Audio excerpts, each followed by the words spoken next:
Comment fonctionne la Delta Force? Un aperçu des opérations secrètes des forces spéciales américaines. La Delta Force, groupe d'élite connu sous le nom de premier détachement opérationnel des forces spéciales D, fascine et intrigue par son efficacité. Pourquoi une unité aussi secrète existe-t-elle, sans confirmation officielle du gouvernement américain? Quels en sont les enjeux pour la sécurité nationale?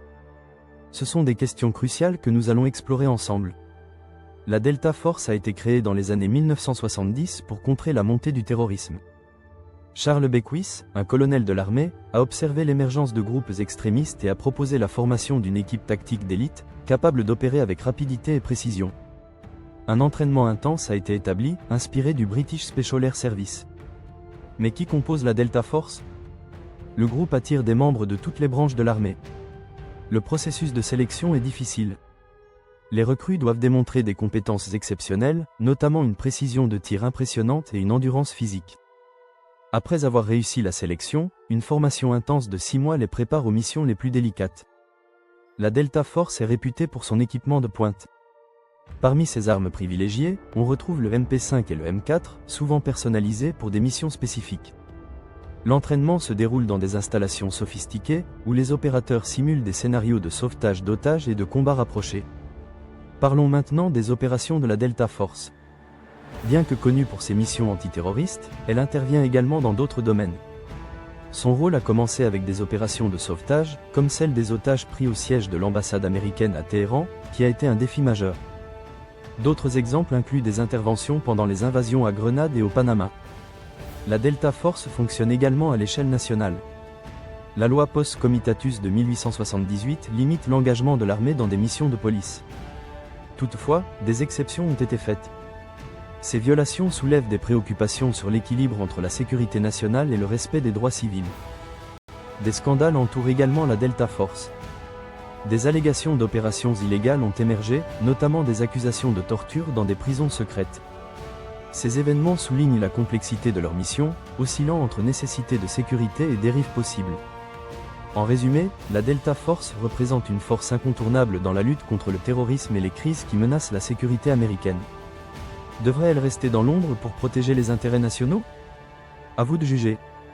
L'héritage et les opérations du Special Air Service, SAS, bienvenue dans cette vidéo captivante sur le Special Air Service, ou SAS, l'une des unités de forces spéciales les plus respectées au monde.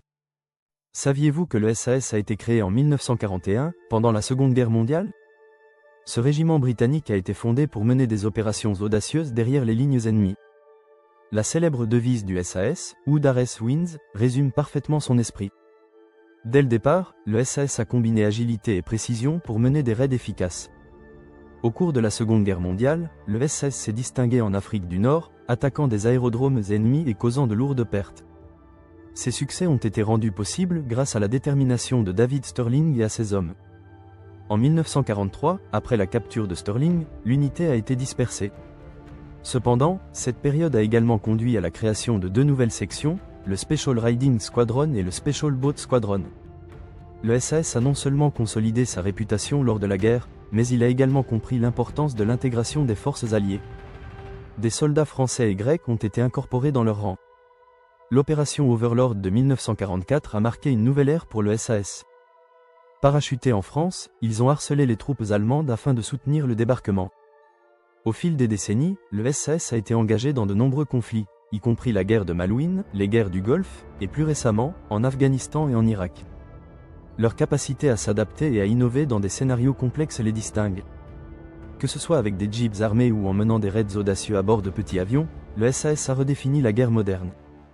La formation au SAS est tout aussi exigeante. La sélection des candidats est rigoureuse, vérifiant leur endurance, leur intelligence et leur dévouement. Aujourd'hui, le SAS inspire des forces spéciales dans le monde entier.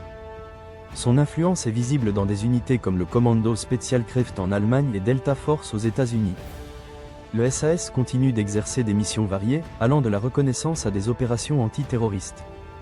Leur héritage se perpétue à travers les histoires de bravoure et les livres publiés par des anciens membres. Pour découvrir davantage sur le SAS et ses missions fascinantes, abonnez-vous à notre chaîne. Forces spéciales russes. Comprendre les Spetsnaz. Vous vous êtes déjà demandé qui sont les Spetsnaz et quel est leur rôle? Accrochez-vous, car nous plongeons dans le monde fascinant des forces spéciales russes.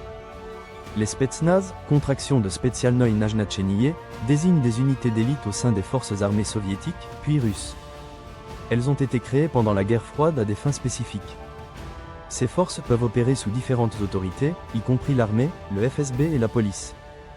Les unités Spetsnaz jouent un rôle crucial dans plusieurs opérations militaires. Elles sont même engagées dans des conflits notables, comme en Afghanistan et en Tchétchénie. Le KGB a également établi des unités comme Alpha et Vimpel pour des missions antiterroristes. Celles-ci sont devenues des icônes dans l'arsenal de la Russie moderne contre le terrorisme. Parmi les unités qui composent les Spetsnaz, on trouve des équipes dans les forces terrestres, les troupes aéroportées et même la marine. Chaque unité a ses spécialités et ses zones d'intervention. Prenons un exemple concret. En 2004, pendant la prise d'otage de Beslan, ces forces ont été déployées pour gérer la situation. Leur expertise est souvent mise à l'épreuve lors d'opérations critiques, faisant d'eux des éléments indispensables. En termes de formation, les membres des Spetsnaz subissent des entraînements rigoureux et variés. Du combat rapproché à la survie en milieu hostile, ils sont préparés à tout. Chaque détail compte. Vous avez peut-être vu les Spetsnaz dans des jeux vidéo comme Call of Duty et Metal Gear Solid. Leur représentation dans ces jeux montre leur influence dans la culture populaire, renforçant leur image d'unité redoutable. En bref, les Spetsnaz sont des forces d'élite avec une histoire fascinante. Leur rôle dans la sécurité nationale de la Russie est essentiel et leur réputation ne fait que croître. GIGN, une unité d'élite au cœur de la sécurité française. Imaginez une équipe d'élite, prête à tout pour protéger les vies. Bienvenue dans l'univers du groupe d'intervention de la Gendarmerie nationale, ou GIGN. Créé en 1974, ce groupe s'est spécialisé dans des missions de haute sécurité. Le GIGN, basé à Satory, Versailles, est composé de 960 membres. Avec une devise forte, s'engager pour la vie, cette unité se concentre sur 3 missions fondamentales: intervention, observation, recherche et sécurité-protection. Dans l'intervention, ils sont experts en antiterrorisme, libération d'otages et arrestation à haut risque. En observation-recherche, leur rôle est de surveiller les criminels et de recueillir des preuves.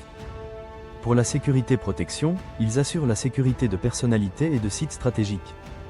Le GIGN est également un centre de formation. Ils transmettent leur savoir-faire aux forces de sécurité françaises et internationales.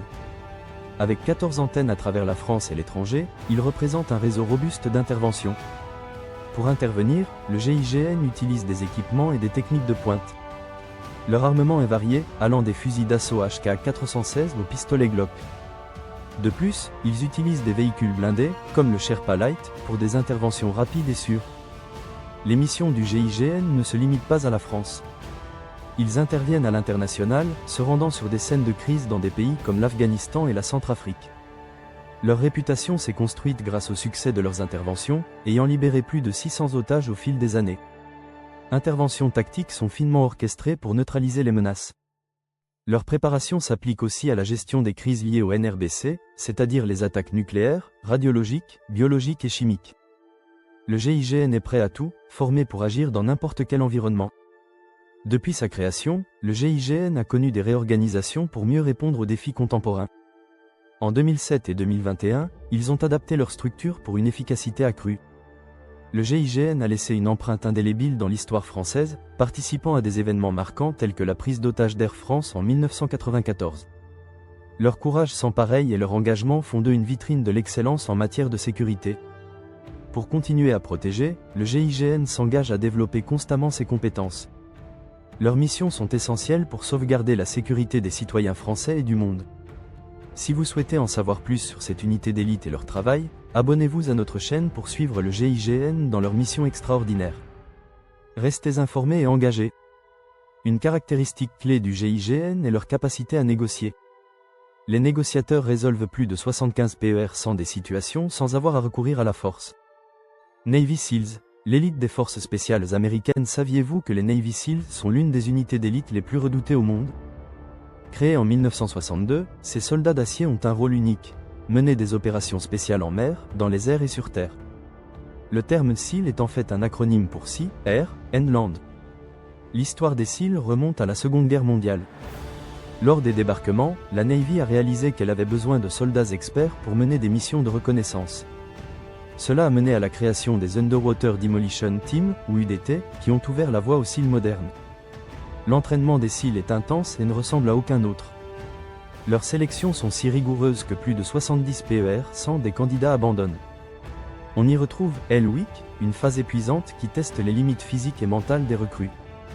Dans les années 1960, les SEAL ont été déployés au Vietnam. Ils ont rapidement acquis une réputation redoutable, avec un ratio impressionnant de 150 ennemis abattus pour chaque SEAL perdu. Leur mission consistait à infiltrer derrière les lignes ennemies, en effectuant des patrouilles et des embuscades. Durant la guerre du Golfe, les SEAL ont joué un rôle crucial en réalisant des opérations de reconnaissance et d'intervention pour détruire des équipements militaires irakiens. Un des moments marquants fut leur capture de plateformes pétrolières utilisées par l'ennemi. Après les attentats du 11 septembre, les SEAL se sont retrouvés sur le devant de la scène, en menant des opérations en Afghanistan contre les talibans et Al-Qaïda. Ces opérations uniques ont permis de capturer ou de tuer de nombreux leaders ennemis. Pour finir, chaque SEAL doit avoir un large éventail de compétences. Que ce soit pour le tir de précision, l'ingénierie maritime ou les opérations aériennes, la polyvalence est clé. Vous voulez en savoir plus sur les Navy SEAL ? Abonnez-vous et activez les notifications pour ne rien manquer de nos prochaines vidéos sur les héros de l'ombre.